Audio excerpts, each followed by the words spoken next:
Alright, so this is our new pot of money to start with for our next flip. Alright, and we're back. This is part 2 of the series where I turn $2,000 into a Hellcat. And what are we doing? I am taking $2,000, the same amount of money you'll most likely get in stimulus not far off, and buying a car. And then I'm going to flip it enough times that I have about $100,000 to go buy a Hellcat. Plan is to do this in 6 months. Let's get into it. I bought this vehicle for $1,500. We have roughly $1,850 into it after buying it, paying a fee for buying it, detailing it, fixing a transmission line that was leaking, and now we have our first customer to come test drive it. It's been 4 days, and I've got about 20 messages and calls on this. So I know that our price is right, and it's going to leave. Hopefully this guy, the first guy to come see it, is the one to take it. Alright. Customer is heading out. Couldn't believe what a deal it is. And he is running to the bank in town. Go get the money, pay in full, plus $60 to transfer his plates. One benefit of being a dealer, if you can get to that point, is that you can transfer plates for people and do all that to take a headache off them. It makes them more enticed to buy a car off you because they can leave that day instead of dealing with going to a DMV on their own.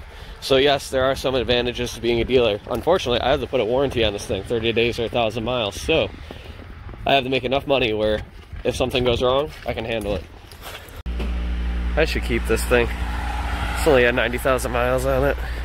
And I have not seen a Legacy GT this clean in a really long time. Alright, so he's running to the bank. I had to run to pick up a car from the shop. How did we sell that car so fast? Well, there's a couple things to go into play with that. One, I bought a car with common known issues that I figured it most likely had. On about 80% of those Foresters, when they sold that car, there was a notice saying that it was low on transmission fluid. I have fixed enough of them to know that there's a very common issue where there's literally just a small line that goes on the nipple on the bottom of the radiator for the transmission cooler. The line rots off and it leaks transmission fluid everywhere, and then people trade in their cars. So knowing what you're buying is a huge thing. What your best bet to do is learn a certain type of car and you'll be able to buy smarter. So not only from dealer auctions like I'm doing, you can do that from Craigslist.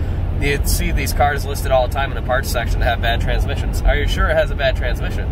If you know what's going on, you know about the cars, you can show up and lowball them and get the car for probably even cheaper than I paid. The next step of selling a car fast is knowing your market.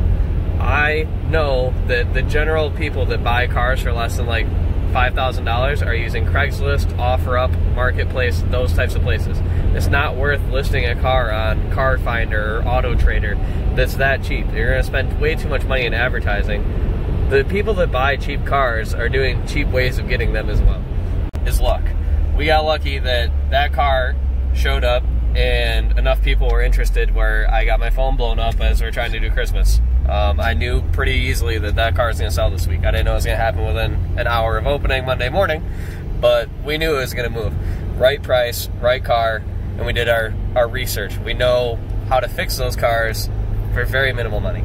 So it's going to leave us a decent amount of profit so we can move on to the next one and the next one. And we're going to have a Hellcat hopefully within 6 months. Here's a problem though. In the last week, I've only sold 2 cars. I need to sell a lot more than just the one car that I'm not keeping any money from. All the money from that car is going back in and being flipped into the next one. I need to sell some of this other crap and make some money for the business. So, what I'm going to do today is, there's a couple cars that have been here about a month, which is weird for us. Normally I sell our cars in about 18 days is our average. The ones that have been here a month, I'm going to take a couple $100 off from each one and get them out of here. Especially these couple older ones. The thing is, I love old cars, so I buy these things, and then I realize, like, after I buy them, that nobody else trusts a 20-year-old car, even though they should. These are probably the 2 most reliable vehicles on the lot. A 98 Forester head gasket's done, a 99 Legacy with a 2.2 head gasket's done. They're cheap, but it's just hard to get people to say yeah to a 20-year-old car, so they gotta go. And I just got 10 more cars in. We got a bunch over at the shop being gone through. We got to do this, get them out of here. And it's sold. Alright, so this is our new pot of money to start with for our next flip. So I have 2 options here. I can either buy one really nice car or buy 2 cheap cars again. My theory on life is it's always better to sell cheap stuff because you can sell it easier, faster, and there's less of every little thing that's wrong with an old car, they're going to be a lot more critical if it's an expensive car. If you're selling a $4,000 car and some button doesn't work on the dash, it is what it is. You sell a $10,000 car and those people are like, hey, I spent $10,000. I need to have that all work. So, what I'm going to do is I'm going to search for 2 cars, get working on ordering them, get them here so we can do the same thing again. And hopefully nothing comes back on the one we just sold. If there is an issue that happens within the first 30 days or 1,000 miles, I'll be taking it out of this. So I'm going to save a small amount of money out of here so we have a backup reserve to fix the car if it needs it.